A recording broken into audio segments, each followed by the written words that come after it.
Once you have your vehicle safely raised and supported, you're going to remove all 5 lug nuts using a 21 millimeter. Carefully remove the wheel. Set it aside.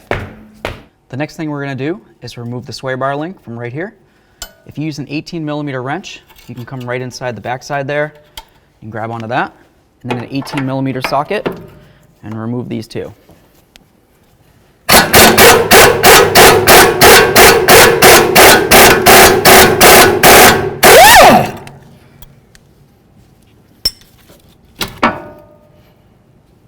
Now it's time to take off the lower portion of the sway bar link. I'm just going to use my 18 millimeter right there. And I'm going to try to get my 18 millimeter socket with ratchet on the back side where the nut is. Okay.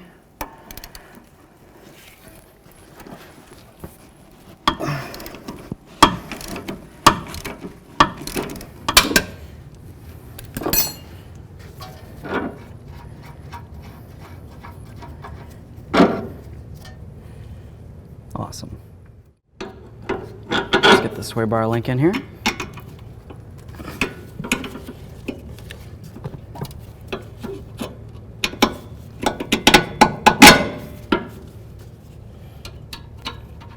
There's nuts on there.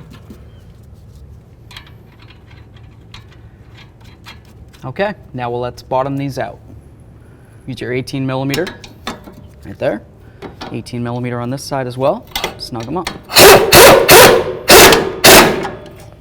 Do the same to the lower.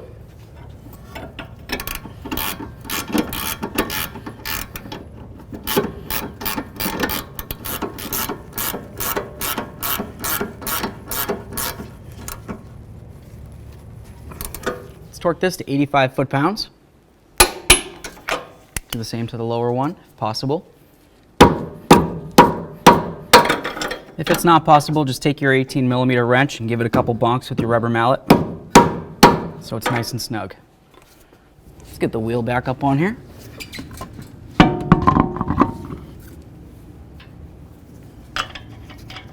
Start on all your lug nuts and then bottom them out.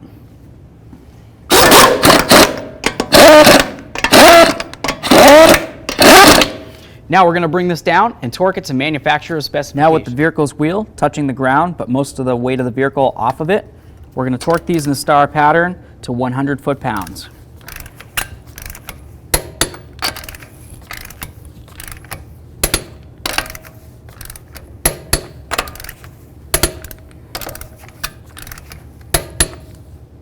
Torqued.